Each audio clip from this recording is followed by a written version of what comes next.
I've been working with some really amazing teams lately on this idea of how do you perform well under pressure. And I think for a lot of us, we deal with pressure every single day in our jobs. And I was thinking as we were running some sessions over the last week that I was like thinking about you and going, oh my gosh, all of our listeners for This Is Work will want this stuff. So this episode is for you. I'm going to give you 7 strategies to help you perform when the pressure is on. Let's get into it. This is a podcast about making work work. You'll learn about leadership, career growth, and how to navigate those weird work challenges. I run a HR consulting business called Boldside, where I help leaders build epic team cultures. If you lead a team or run a business and you think I can help, let's connect on LinkedIn. My name is Shelley Johnson, and this is Work. Okay. The first strategy to perform under pressure is you need to find your edge. And I was running actually this leadership program recently in a remote town in Western Australia. And when I went there, I went to Karanjini National Park. And if you've been out there, you'll know what I'm talking about. It's absolutely amazing. It's like beautiful mountains and gorges and red dirt everywhere. And it's just like such a amazing experience. And I went on this big hike thing, and there's just amazing mountains everywhere. And I got to the edge of like this like gorge, I would say. And you know when you're like standing on a mountain or like a cliff somewhere and you get close to the edge, there was no like fence or anything. And I was like, you have this like out of body experience where your body goes, it's like it knows, do not go to that edge, like get away from that edge. And everything in you starts to kind of retreat. And it's such an instinctive response. Like I couldn't do anything about it. I was like getting close, like not too close, probably like 3 meters, but it felt really close. It felt really close. That's probably actually not close at all. But like your sympathetic nervous system kicks in and like, you know, the adrenal response, it goes, get back from that edge. Do not go anywhere near that edge. And I was thinking about this idea for high performers and people who perform at the highest level, whether it's professional athletes, really elite performers. They do this thing where they go to the edge every day and they push the physical and mental limits. And I think that if we apply this idea of finding your edge, how do you find your edge when it comes to work? And you'll know what that is for you, because you'll get this feeling that it's unsafe. It'll be the same kind of feeling that you get when you go to the edge of the, you know, where I was walking, that like hiking. You get to the edge of that mountain, you're like, I don't like this. This is really bad. You'll have a similar response. It's almost like your body, I don't know, it doesn't really realize there's no physical danger. Like you're not in physical danger, but you still have like a adrenal response to it. That thing, whatever that thing is, that is your edge. And I want you to think about, okay, maybe it's putting yourself out there in a meeting, maybe it's like presenting or public speaking, maybe it's asking for a promotion or stepping up in your role in a way that makes you feel really uncomfortable. That thing that you're resisting, that you find yourself like drawn to and at the same time retreating from, that is the edge. That's the edge you need to pursue. So it's finding your edge and then like getting there and staying there. And I was working with a CEO a couple of years back, and she is amazing. She's built an amazing business. And we were talking about her biggest challenge as a leader. And she was saying to me that her biggest problem, and it's like a recurring challenge for her, was conflict. That dealing with conflict was that thing that she just could not confront or overcome. And there was this like pockets of conflict that she needed to lead through and step into. And I was thinking about this of the thing that you are resisting, the thing that it'll have a recurring theme to it as well. That is probably your edge. And for her, dealing with conflict was the edge she needed to go to. So we started to go, okay, how do you start to step into that every day? The exact thing that you're retreating from is the exact edge you need to stay and live in. And so for her, it was, okay, I need to start having difficult conversations with my team. I need to actually embrace this feeling rather than retreating from it, because biggest growth that you can have is on the other side of the area of resistance. And that's where you see those high performers, they go to their edge every day. The thing that like other people retreat from, they're like, I'm going there. You need to find yours, and it'll change over time. It will like shift for you. The more you actually build up your tolerance for this, the more likely in harder situations you'll be able to go there. And I was like, one of mine, it was probably a couple of years back when I started my business, I really hated doing video content. Like I hated being in front of a camera. Like I could talk behind a podcast all day because there's no face to it. But as soon as like a camera would come on, I would just be like, I can't do this. I cannot. And everything within me was like, I will not do that. I draw the line at video content. I will write on LinkedIn. I will do the podcast. I will write email, do email marketing, whatever. I will not put my face out there. I won't. And I just had this weird sense that the exact thing that I was like, I will not do that, was the exact thing that I need to do. And it was really interesting. I got a coach to help me with the video stuff because I really didn't like it. I actively really did not like it at all. And got some support around, okay, I need to do this. I need to lean into the pain here. It sucks. It's the worst. I'm resisting this. Let me just step into it for a bit. And after spending about 3 months just like repeatedly doing like, I don't know, we would have probably in that 3 months done maybe 150 different like reels, I became like more comfortable with it. And over time, now it's just a normal part of, you know, having a business. But if I didn't do that, like the growth opportunity on the other side, the growth of the business, all these things are linked to overcoming the resistance and going to your edge, whatever your edge is. So if you've got something that you can think of that gives you that feeling like you're on the edge of the cliff, like the feeling of unsafe, oh my gosh, this is not good, I want to encourage you. That thing, if there is this element of I know that on the other side I will grow, if I actually go to that place, the growth that I will get on the other side is going to be massive. You need to pursue that. So step number one, if you want to perform under pressure, you've got to find your edge and you've got to go to it. Step number two is you need to self-reflect to course correct. Great performers in any field are able to self-reflect. Ray Dalio, he wrote the book Principles, and he is an investor and business leader. He has this amazing quote, and I'll just read it to you. Everyone has at least one big thing that stands in the way of their success. Find yours and deal with it. And I think about this, you can't actually find your one thing that's standing in the way of your success if you don't self-reflect. You can't course correct without this feeling of self-reflection and without investing time to do that. Self-reflection takes time and it takes intention. And so I want you to think about this idea of what is the one big thing that is standing in the way of your success and how do you deal with it? So if I think about the common challenges I see for people who are like great performers, usually the thing that stands in the way of their success isn't technical skills. Like a lot of people can build the technical skills. It's generally mindset or belief issues. So a couple of things that we commonly see: fear of other people's opinions, negative self-talk, emotional reactivity, falling into the trap of the comfort zone, so getting comfortable, inconsistency or overthinking, ego, resistance to change. Any of those things you can hear in those examples, they're all behavioral and mindset related.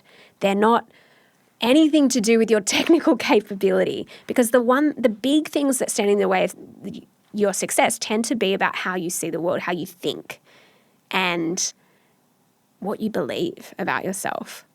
So I want you to think now, okay, take some time. You can pause this. You can actually do the self-reflection. Like pause the pod, write down what's the one big thing standing in the way of your success. I want you to think about it. You could take 10 minutes here, jot down some thoughts. Now you might have like 3 things. I want you to try and narrow it right down to just one.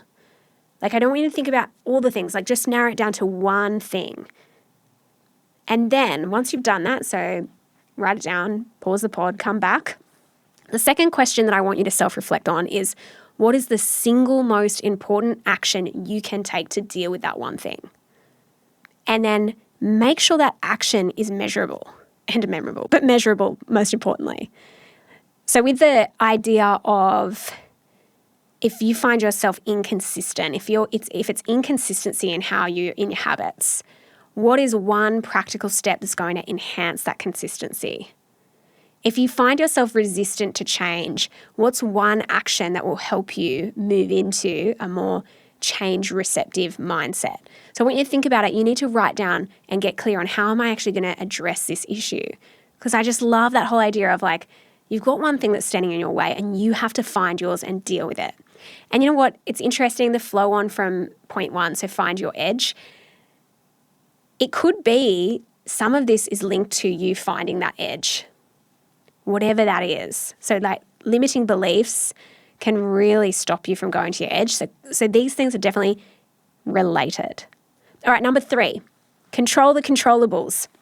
Dr. Amantha Imber came on the podcast a little while ago and she said that stress is focusing on what is outside of your control.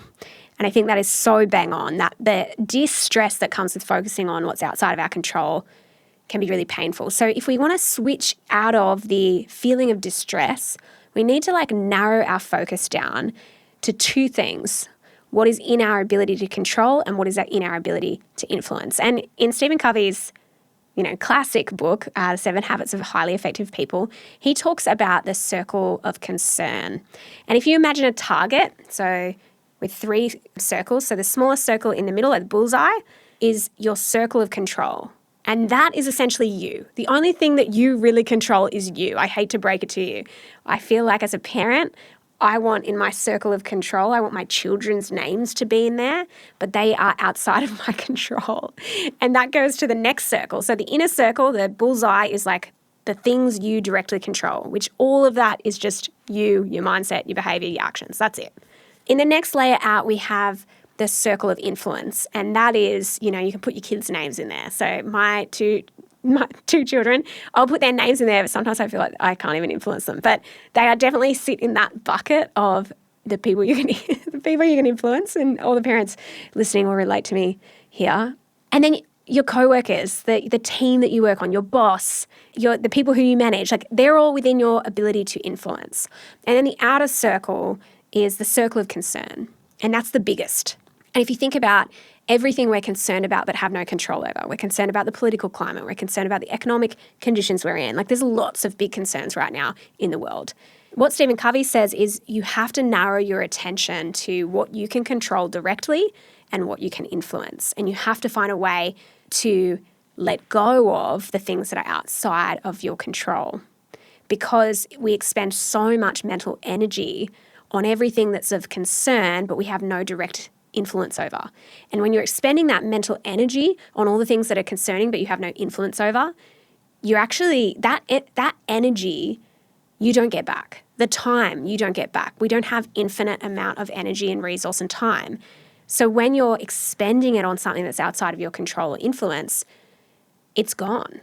And so what I want you to do is think about, okay, if I'm going to control the controllables, I need to know what they are firstly. I need to know what is within my control and what is within my influence. So you can list these down. What are they?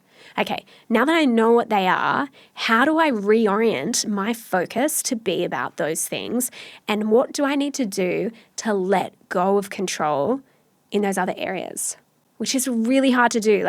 But our attention is one of our biggest assets. It's one of the things that we need to be careful of. So how do you narrow your focus down and control the controllables? We're going to take a quick break, and when we come back, we're going to share the next 4 strategies. Do you want to grow in your career? Are you after a fresh start or some inspiration? Or perhaps you're in a career crisis? The book Sort Your Career Out and Make More Money by Shelley Johnson and Glenn James is such a great resource at any stage in your career. It will give you practical strategies for things like getting a promotion, making more money, moving into a leadership role, taking career risks, or if it's time to quit your job, and so much more. You can find Sort Your Career Out and Make More Money wherever good books are sold or via the link in the podcast show notes. It's also available as an audiobook. All right, number 4, practice under pressure. You have to practice the skill you want to build under pressure. You can't practice it in the most relaxing conditions. So if you're trying to practice public speaking, for example, you should put a level of pressure on yourself. Because when you get up there and speak in front of, the 100 staff at the town hall meeting you've got going on, that's a different level of pressure. If you've only practiced it in your mind, you haven't properly practiced. You haven't put the level of pressure. So I want you to think about, how do I create artificial pressure that imitates or mimics what I'm actually going to experience on game day? And there's a reason athletes train under extreme conditions, because they're trying to replicate what will happen on game day. In the same way that actors rehearse under pressure, you have to find your version of this. And one thing that you can do, let's use the public speaking one is a good one because it's just easy to give as an example. One way to do, and if you cringe as you listen to this, this is good. This means that you're if you're cringing, anything that is cringy is like stepping into this edge zone, right? So you can film yourself and get people to watch it back, or you yourself watch it back. Put a camera in front of your face. Film yourself speaking, film yourself doing the speech or the presentation or the pitch or whatever it is, and then sit there and watch it back. And that discomfort, that pressure, that just a complete cringe that you will feel, that is you putting a level of pressure on yourself. And you if you're, I'm going to get really specific here if that's okay. But let's say it's public speaking you want to get better at. Put Zoom on, film yourself, stand up and present like you're presenting to a group of 100 people, bring the same level of energy that you feel you need to bring to that, practice your arm, your hand movements, all that stuff. And then you have to sit and watch it back. And then you do it again, and then you do it again, and then you do it again. And that is something that when you watch it back, you're taking notes. Okay, when I said this, that landed well. When I did that, that didn't land well. That is practicing under pressure, because you will feel this internal resistance to doing that. You think, this feels really unnatural. This feels really weird. But that level of practice is what helps you to, on game day, be able to actually perform. So when you have to get up and present at that town hall, you're like, I actually sat and watched myself do this 10 times. It was absolute hell. I can stand up in front of these people now and do it. For the first 4.5 years of doing this pod, so we've been doing it for over 5 years, I would listen back to every single podcast episode just to kind of listen and just berate myself about things I did say or didn't say, or how awkward certain parts were, or whatever, and just allow the cringe stuff to happen. But that's probably been the best way I've learned any form of speaking, has been listening back. And so you need to, if you're serious about getting good in a certain area, whatever that is for you, you'll have your own version. You have to be prepared to embrace the disgusting cringe factor of oh my gosh, my voice, I have to listen to my voice back, or whatever it is for you. It'll be something. I want you to lean into that. It is hard, but it's going to be really key to how you improve. So, number 4, practice under pressure. Okay, number 5, get a board of advisors for feedback. Okay, I've been thinking about this a lot lately, because when it comes to feedback, you can get all kinds of conflicting feedback. So I had this one week where beautiful person messaged me on LinkedIn with the most beautiful feedback. And then next day, this guy sent me this really, really hectic comment that was so detailed about how everything that I say is absolute rubbish, and I have no idea what I'm talking about, and I have no capability or skill in anything to do with leadership. And it was just so detailed, and I was like, oh my gosh. In the same week, you can have one person say, hey, this is really great, and the next person be like, that was really crap. And I found myself going, previously, I remember saying to a friend of mine, I take everything as feedback. And I think they were a bit is that actually useful? And after kind of processing this, I was like, actually, you know what? Sometimes it's noise and sometimes it's helpful and constructive. And you need to work out whose voice you listen to, because not everyone's voice matters. And you have to be really intentional with the people who are on that board of advisors for you when it comes to feedback.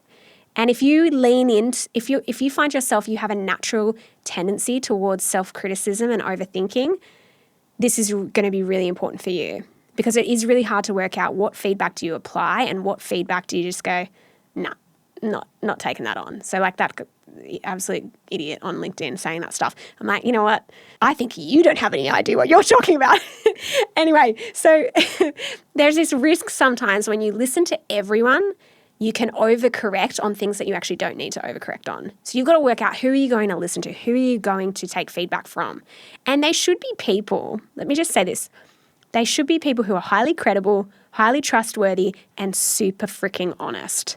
Because if you've got this list of people and you're like, these people who are going to give me, who I'm going to take on their feedback, they never actually say anything remotely difficult, they're probably not the right people to be on the list. Like, you need people who are going to be honest with you.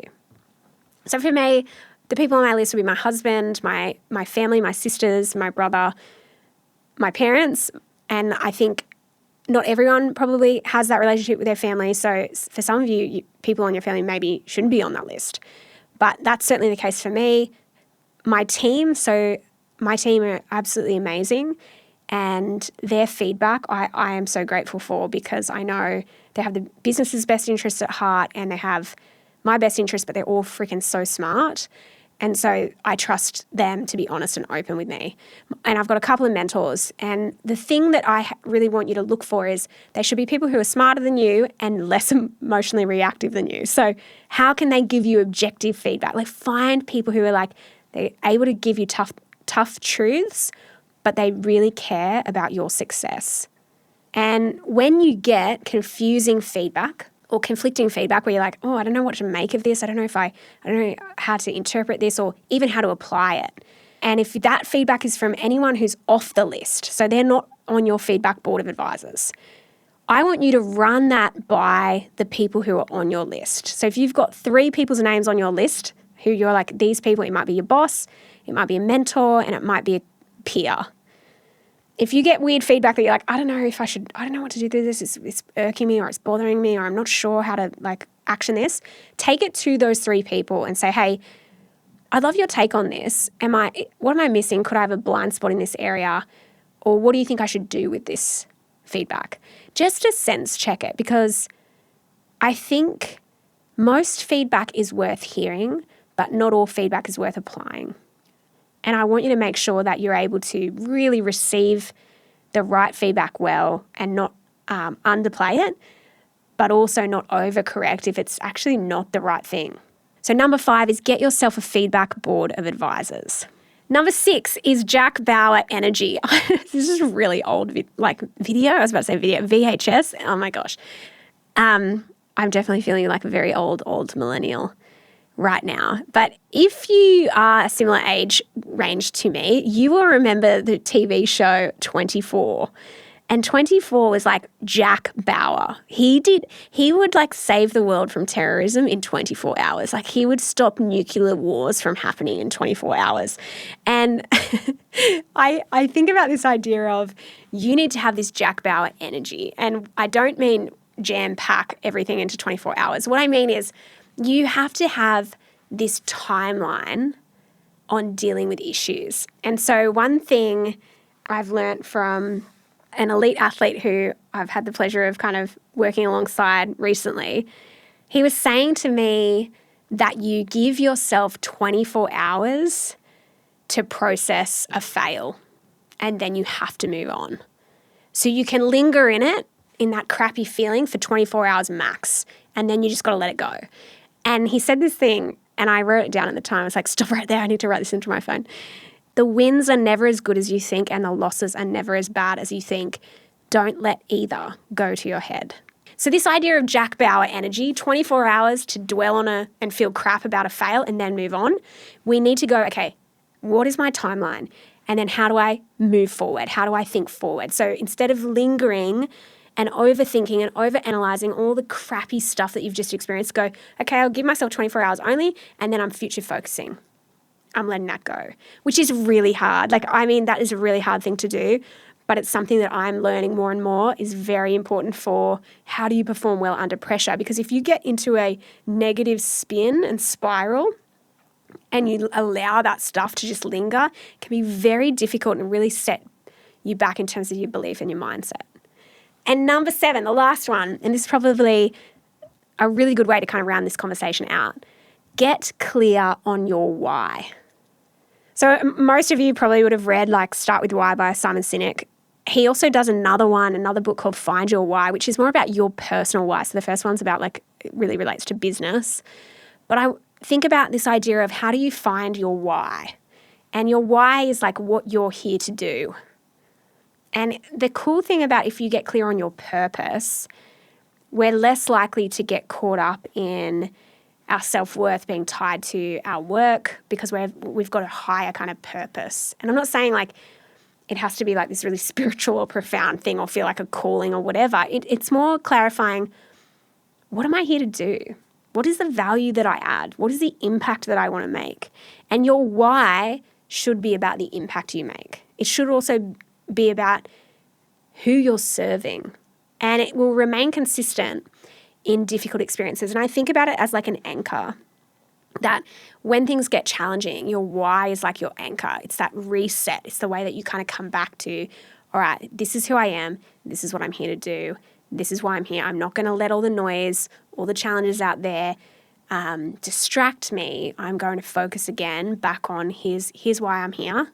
Here's the value that I add. And I'm going to laser focus on what those things are rather than all the other crap out there, all the other distractions. So there's 7 strategies to help you perform under pressure. I'm going to rapid fire repeat them back. Find your edge, number 1. Number 2, self-reflect to course correct. You need to identify the one thing standing in your way and you need to deal with it, as Ray Dalio says. 3, control the controllables. 4, practice under pressure. Don't like that one, but it is important. 5, get a feedback board of advisors. Pick people who are going to tell you tough truths. Get those people you respect, people that are credible, seek them out and get feedback from them. Number 6, bring the Jack Bauer energy. You have 24 hours to deal with a fail and then you have to move on. And then 7, get clear on your why. If you've enjoyed this pod, I want you to do 2 things for me. I want you to send this to someone who needs to hear it. And I would love if you can give us a 5-star rating on Spotify or Apple, or maybe even both, because it helps us get the pod out there. Thanks so much for supporting This Is Work. I love hearing from anyone in our community. It always makes me so happy. You can find me on LinkedIn or search Bold Side for our Insta. Thanks for hanging out.